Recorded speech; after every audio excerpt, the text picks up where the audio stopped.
Hey guys, what is going on? Sorry I haven't uploaded for a while. I've just been kind of sick recently and I still am actually. Anyway, today we're talking about the Moto X, the first generation. And yeah, I'm gonna be just doing a review on it because this was actually a pretty popular phone and a lot of people bought it. So now I'm gonna see how it holds up in 2020. So let's get started. So this phone, the Moto X, came out in August of 2013, and it was pretty popular amongst people, um, mostly because of the pretty good screen and a nice, it had a really good grip in the hand. Now, let's talk about that design. Um, so we got this textured back, which is actually pretty nice. Forgot what it's actually made out of, but it's a pretty nice, oh, it's a pretty nice, fit for your hand. And then we have Gorilla Glass 3 on the front, which is actually pretty durable. I know we have now like Gorilla Glass 6 and things like that, and that's much more durable than this. But if you drop this to about a height of about 3 feet, I'm pretty sure this would survive. So, yeah.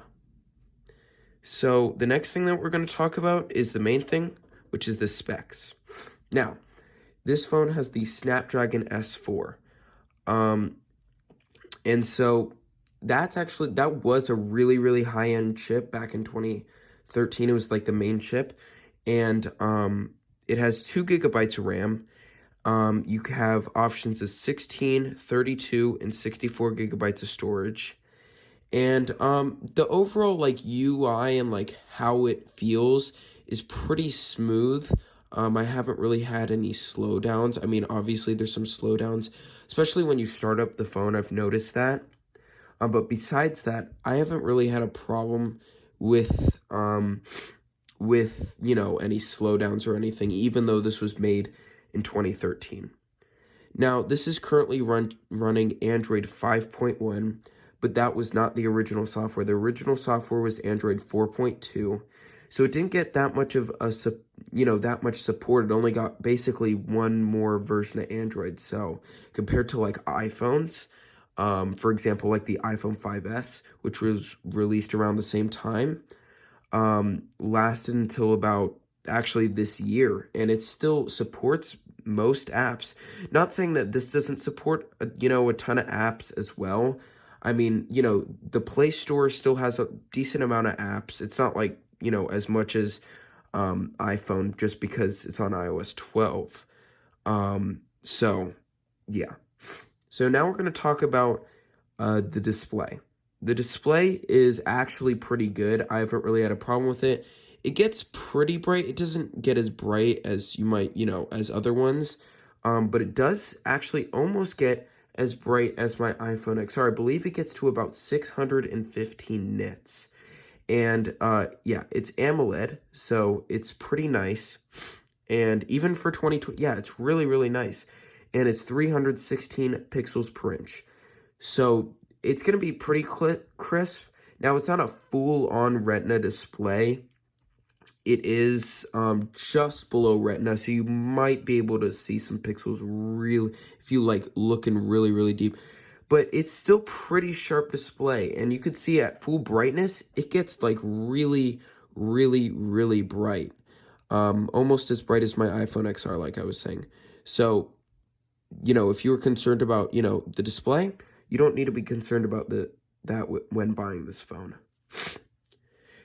So, the next thing that we're going to talk about is the cameras. And so this is one of the bad things about this phone.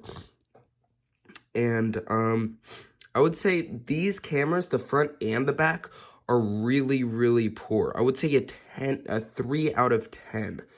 And even for the time, it wasn't even that good. So, if we're taking a photo, you can see it looks really low res, and there's a lot of blur, and it looks just really not grainy, but really smooth. And it's only a single camera, and it's 10 megapixels on the back, and then a 2 megapixel camera on the front. So you can see if we take a picture here, of my Apple Watch, which I will do right now. You could see it's pretty smooth. It does blur out some of the background, but it's definitely not good, like comparing to the phones of that time, like the iPhone 5S and the iPhone 5, etc.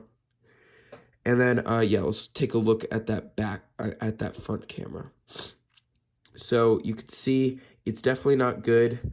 Lighting's not good at all. And yeah, I really just don't like the front camera.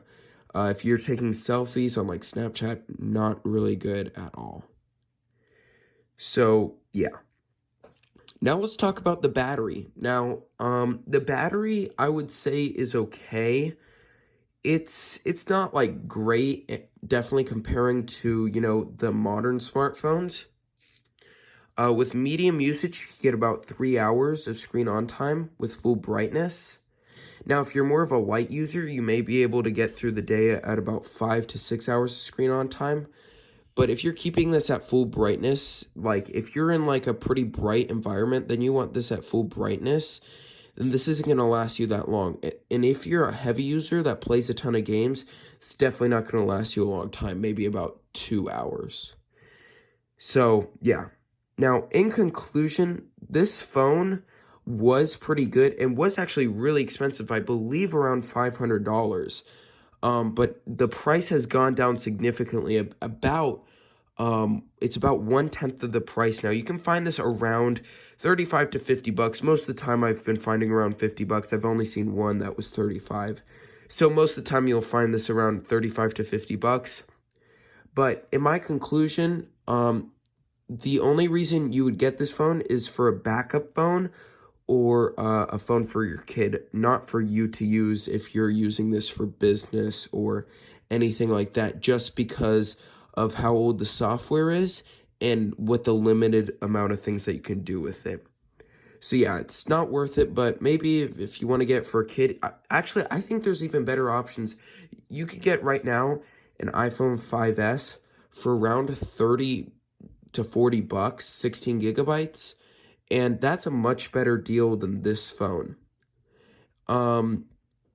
So yeah, that was basically my full review.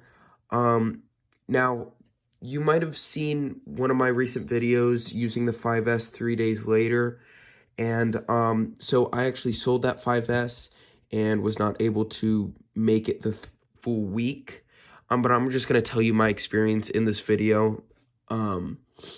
So basically, with the iPhone 5S, I actually have another iPhone 5S, I believe, so I can kind of show you just some more things about it. So what I noticed about, you know, the iPhone 5S is that the battery was actually really bad.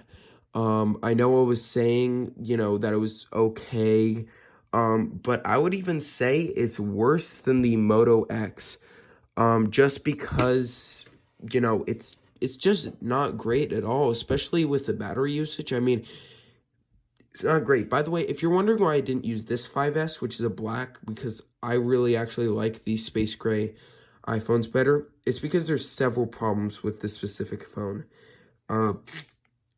You could see the screen's all messed up. It has someone's iCloud account on it, and yeah, it's cracked. So yeah, that's the reason why I didn't use this phone.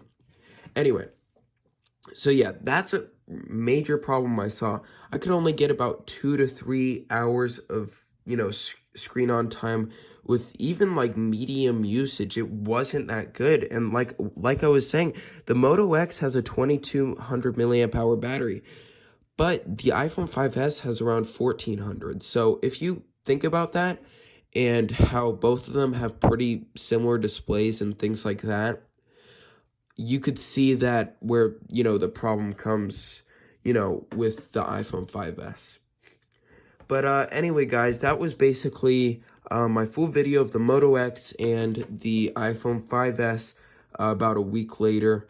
Now, the next video that I might do is a video on the iPod Touch first generation. Now, you might have seen my video on the iPod Touch first generation versus the iPhone first generation, a speed test, but I kind of really want to do a review on this because I actually kind of really like this iPod, even for 2020. Like, you can actually use this for some pretty interesting stuff.